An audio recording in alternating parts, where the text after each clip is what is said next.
To me, it just really just came like a lightning bolt, when I was 26 years old and I was working at the time, and I would go to daily mass. So during my lunch break, I went to a chapel in downtown Houston and I went for mass. And all of a sudden it just hit me like a lightning bolt, where I felt that Christ was calling me to follow him in the priesthood, And if there's ever a time when we need priests, it's now.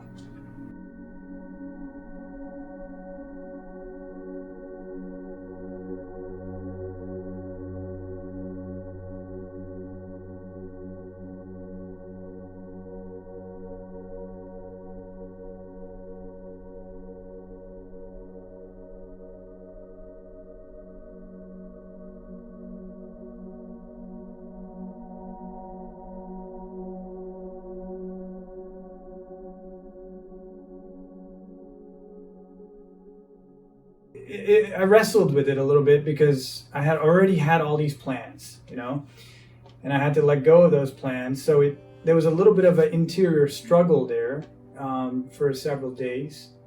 And then by God's grace, I saw the beauty of the call. I realized that the Lord was going to fulfill all my deepest desires. And so then I said yes. After that, of course, it was like figuring all the practical details out. I had to tell my parents. By this point, I don't know if I should say this, but I was on like every matrimonial website, that's out there. 26-year-old guy, So, I had to tell my parents. Everybody had to change gears all of a sudden. It was a little bit dramatic. I eventually left my job after about another year.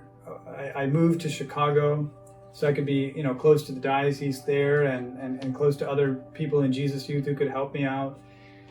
And and then I started doing my philosophy studies, and kind of went along from there. When you received the call to priesthood, is that the time when you came to faith, or did you have like a faith journey even before that? So I think sometimes it's easy to assume that like a person's, once I got the call to the priesthood, I started taking the faith seriously. Meaning not just for me, but for anybody. But really, it's not the case at all. Mm-hmm. The call to the priesthood was just a continuation of the faith journey. Mm. My faith journey began when I was 14, and I experienced, the love of Jesus in my life, and I made a dramatic change in my life at that point. And as I was growing up in the faith, I wanted to give my whole life and my entire future in whatever way I wanted to give it for the Lord. How did your family, how did the situations you were in New Jersey help you grow in faith and all that? Can you tell a little bit about that? As a teenager, I was rebellious, in a way. I really believed in just trying to be myself, express myself, and things like that. I think the beauty for me was that when I came to encounter Christ, I didn't feel like I needed to change that. I felt like I could still express myself and be myself as a teenager. I was very much into the sort of the hip hop subculture and things like that growing up. None of that I never found it to be incompatible with my faith. It was actually like, oh great, I can express my faith in that particular subculture, in that kind of music and things like that. And that's how I grew up in the faith. And Can you tell us a little bit about your seminary life? What were some of the beautiful things that you learned in seminary? What were some of the hard things that you have to get through in seminary life? For me personally, the real blessing of seminary was being in solitude with the Lord. It was this time of going like deep in with Jesus. It would just really deeply, transform me. The Lord was transforming me. The silent retreats. At one point, I got to do a 30-day silent retreat, which was just life-changing, extremely powerful. For me, I would say one of the greatest challenges of seminary formation was coming into this idea that you are a public person. That's what they would tell us, from the very beginning of seminary. You're becoming a public person. And I'm like, what does that mean? Am I like becoming a politician or something? It was a little uneasy for me. But over time, I realized that what's meant by that is, as a priest, you are also an official representative of Christ and of the church. It turns out when I really came to understand it more deeply and theologically and spiritually, I fell in love with it. Initially, though, it just kind of frightened me a little bit. Like, what does that mean? So there was a growing process there in terms of, understanding that. So for me, it was learning how to really be myself, but also be generous in terms of, being a public person in that way. So,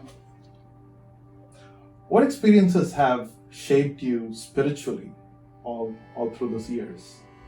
Yeah, all throughout this journey, all throughout my entire journey of faith, but particularly in the priestly journey, the relationship with Mary has been such a profound aspect in the entire journey. It's just amazing. The way Mary can lead you deeper and deeper into the mysteries of our faith and into a deeper relationship with the whole church. So for me, like, the priesthood is like, she is the companion to the priest. I attribute everything in a way to her. I entrust everything to her when it comes to the priesthood. Reminds me of John Paul II, Totus Tuus. That's right. Entrusted everything to Mary.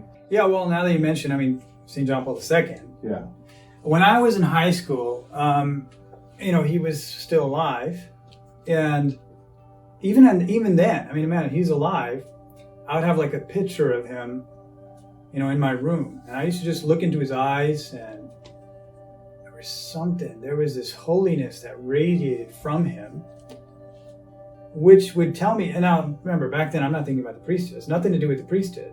It's just I saw in him somebody who believed in young people, like who had hope that as a young man that I could do something, that I could be something, that I could strive for holiness, that I could become a saint.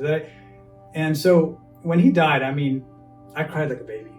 I was in college at the time. It was heartbreaking for me. I was almost like a little upset at God, like, how could you take him away from us? The one person who could really see that and have that sense of hope.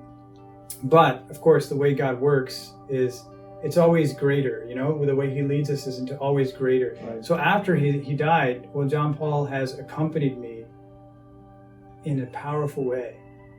So what was your discernment like in terms of joining the St. Thomas Syro Malabar Diocese of Chicago? Yeah, when I would say probably when I was in college, I just started really falling in love with the Syro Malabar liturgy. Hearing the prayers, really when it was in English, where I can understand it. And the way that some priests would celebrate the Kurbana was just such simple reverence and the mysteries. I was just really drawn to it. And this is kind of crazy because me being in college is like 2004 to 2008, okay? Well, back then, I somehow got a copy of the Syro Malabar, divine praises, the liturgy of the hours, the prayers that priests say during the day. Yeah. I somehow found an English copy of it back then. And in college, I used to pray them. I used to pray the liturgy of the hours of the Syro Malabar Church because I was just so drawn to the beauty of the liturgy. So for me, really, it's the liturgy itself that actually drew me to the Syro Malabar Church. When it came to the priesthood, there was another important factor, which is, who is my bishop? My bishop was and is Bishop Jacob. So whatever path I go on, I wanted it to be, in obedience to him. And I remember telling Bishop Jacob, like early in one of our first meetings, that he was always so good at listening and spending plenty of time to hear me out. And I remember telling him, St. Ignatius of Antioch says that priests are like strings on the harp of the bishop.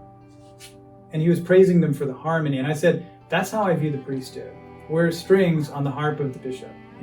It's together, in obedience to the bishop, that a priest can fulfill his mission. For me, the priesthood is not something that I can earn or attain. It's not something that I find myself worthy of, but something that the Lord Jesus has called me to and that He confers upon me as a gift.